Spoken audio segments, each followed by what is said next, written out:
Show. Yeah, that's right. Welcome in. Welcome back, folks.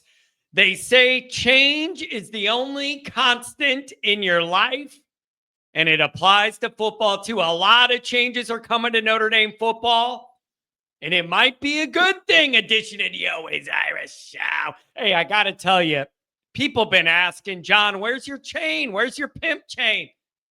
I'm not feeling it yet. You lost the championship game. I need to get over that.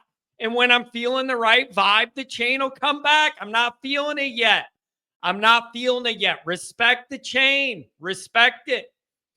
As I love doing this show. As always, you can find the program on YouTube. Do it. Subscribe if you haven't yet. Appreciate it very much. Give the video a thumbs up. That helps Johnny out as well. Notifications on that way you don't miss nothing. Twitter, search bar Always Irish, or at Always Irishing. Emails alwaysirishnd@gmail.com. I'm getting caught up. Now that the season ended, I'm slowly getting caught back up. Audio only. Anywhere you want it, you can get it. If you don't want to see my face, who's going to blame you for that? How do you think I feel? Call-in lines, they're popping. 312-900-8815. People are dialing it up, telling Uncle Johnny all they've heard and seen. Notre Dame Fighting Irish brought to you by SI. Read all about it. I got articles for you every day of your life. You don't want to see me? You don't want to hear me? You can read me. You can't get away from me. Patreon.com/Always Irish. He the former captain. He the leading tackler. It's Mike Goolsby and myself with Coach Jared Clark breaking down all the action. All right, guys. Really interesting Monday morning call-in show. The group was debating, are things falling apart in Notre Dame land? What is happening? Al Golden's leaving. The GM's going to your rival to hang 10 on the waves in California. And it's like, what's going on here? Would we have been better off to keep the band together, given that you made it all 13-game win streak, made it all the way to the final game of the year, whatever? Is this a bad thing? What is happening here? And I'm going to start with this. I've said it before. I'm going to say it again. No one could tell me the emotions around all this in Notre Dame land are not being amplified due to the fact that you just came off this heavy emotional roller coaster of a season. From A&M to up to Northern Illinois down. 13 wins, the playoff run, stress for a month all through the holidays. You're wound tight. You can't eat. You can't sleep. Everybody's schedule revolves around Notre Dame and these playoffs. It's been stressful. And then it all ends with a painful loss to Ohio State of all teams. Son of a buck. Nobody could tell me the uncertainty and the uncomfortable feelings right now in the Notre Dame fan base about, like, are we going up? Are we going down? What's going on here? People want out of town. These linemen don't want to be here. What's going on? I believe all of those emotions are being amplified due to how heavy and stressful this season was. And the fact that the day the championship game ended, the next day, all these changes get piled on you. And you have no time to process anything. I am certain that is a part of this discussion and why it feels so heavy right now. And when you have a really successful season, which it wasn't the ultimate success, save your little comments. It wasn't the ultimate success, but a successful year in a lot of ways for Notre Dame. I get that people are going, why do people want out of this? And what's going to happen now? You were on the precipice of college football glory, final two teams standing, and now you have these changes. What's going to happen? I totally get all of it. Here's what I'm going to say. Use my graduate psychology degree here a little bit. Change is uncomfortable. Change, that is the most human emotion there. Abrupt change is uncomfortable for all of us. Even some things that aren't healthy or good for you, you get used to them. Change and uncertainty are uncomfortable. They just are. However, change doesn't mean things are going to get worse. And I get it that you're, listen, when you go 9-3 or something and things are changing with coaches or whatever, you're like, okay, whatever. You went 9-3, try something else. I get that the idea that Notre Dame made it so close to glory. You're like, man, would we be better off to just keep the band together here without the Beatles breaking up? I get that thought. But I'm going to go over a couple reasons here where maybe Notre Dame ends up in a better spot because of all this. Follow me here. Now, here's the other thing I noticed from the Monday morning chat call-in show. People were calling in, debate. We had really good debates. Andrew Gilmore had a bunch of good points. Pat called in with good points. Like we're debating this stuff in good Notre Dame faith. I noticed there's a few comments in the chat about like, feels like Notre Dame's unraveling. Looks like you're taking a step or two back or whatever. Those were coming from non-Notre Dame fans in the chat.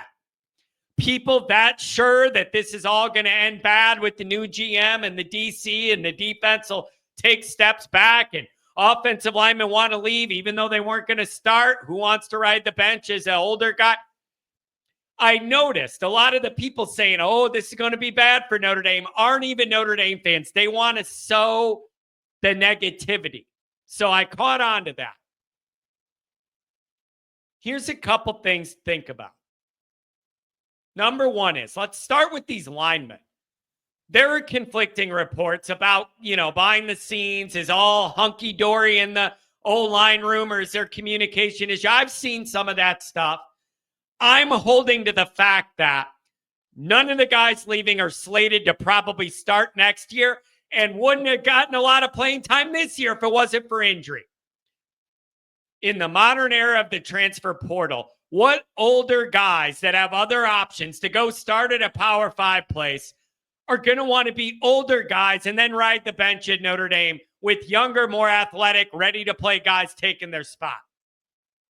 Can anybody really say they're surprised guys don't want to do that? I don't. Makes perfect sense to me.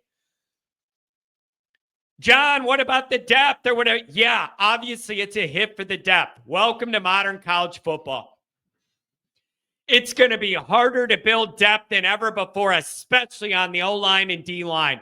Guys that have opportunity to start and aren't where they're at, they're going somewhere else.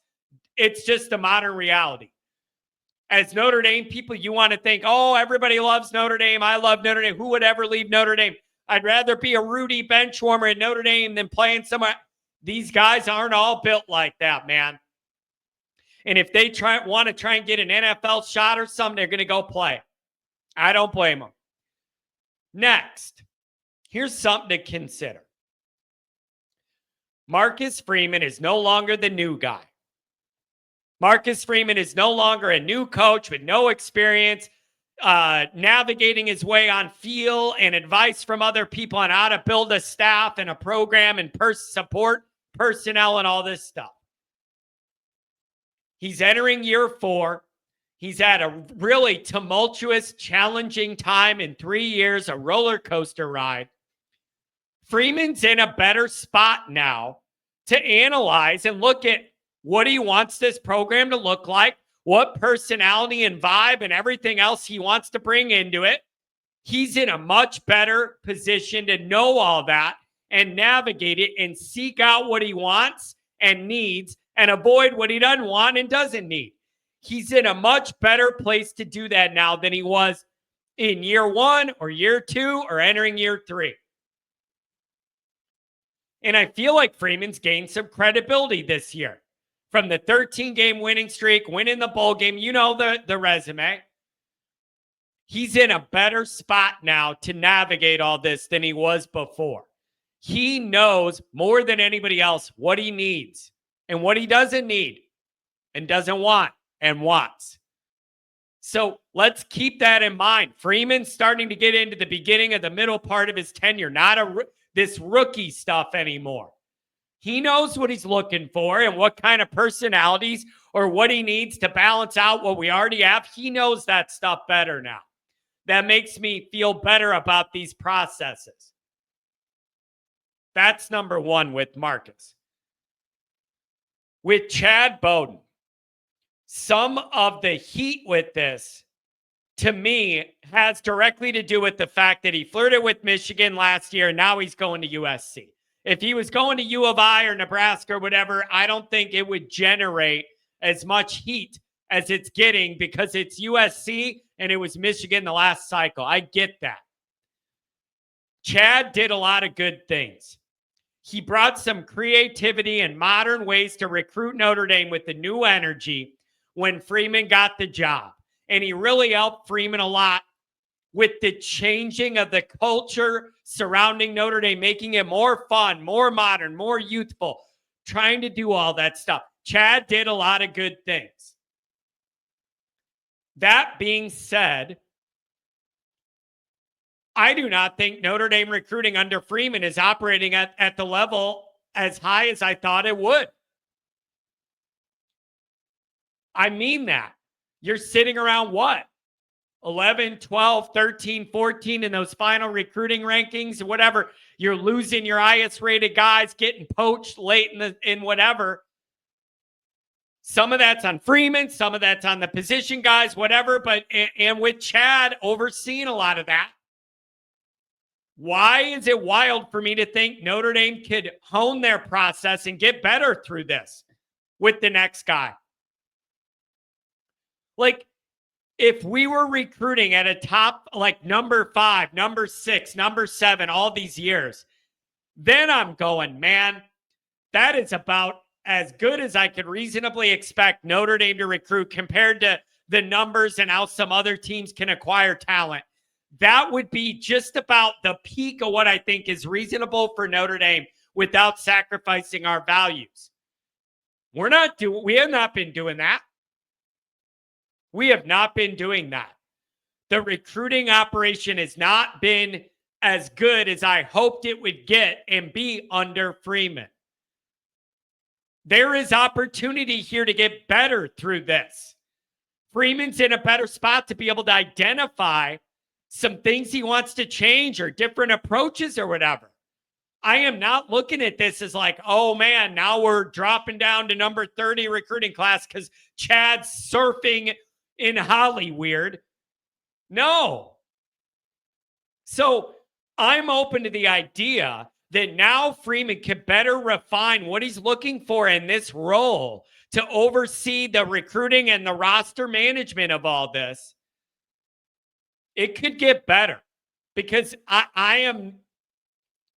there's still meat on the bone. Notre Dame, I think, should be recruiting at a higher clip than they are in the Freeman era. So I don't understand people acting like this has been a top 5 operation and without Chad, it's a house of cards all going to fall down. I don't see it that way. There is room for improvement in how this roster is being put together and recruited. So Chad was instrumental when Freeman was ramping up and helping him change the culture, change the vibe, change the approach, get more modern and all that. And Chad deserves credit for that. Not an easy thing to do at Notre Dame. I'm open to something new. And there are rumors, maybe him and Freeman weren't seeing eye to eye on stuff with messaging or whatever. I can't verify if that's true or not.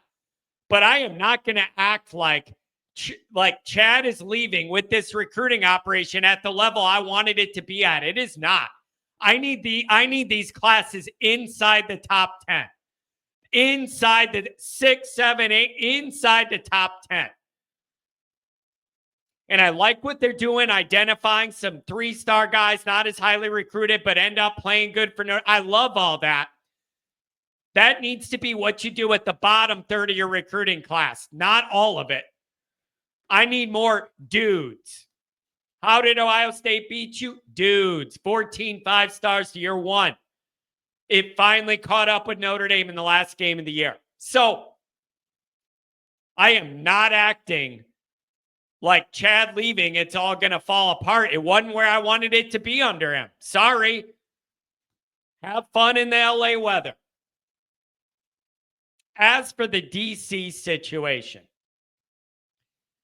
it is going to be hard to replace the level of consistency that Al Golden had that defense, the backbone of the program, playing with week in and week out for the most part. Parts of the Ohio State game taken away and a couple fluky, dumb plays against Northern. It is going to be hard to replace that level of consistency, but it's not impossible. And you could debate the names, and everybody did on my call-in show Monday, whatever. You could do all that.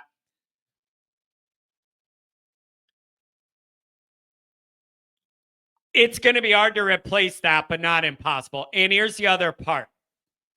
Maybe you find a guy that's more active and engaged in recruiting. It felt to Al Golden was involved, but it felt to me like his role was more, correct me if I'm wrong, felt and looked to me more like his role was old head DC, getting the talent to play on the field.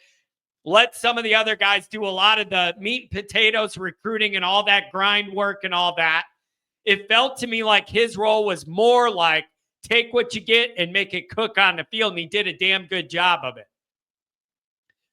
Maybe you could find a guy here that's a little more energetic and engaged in the recruiting part of this, and maybe that helps. And I don't know what happens with Mickens. That's a part of this too.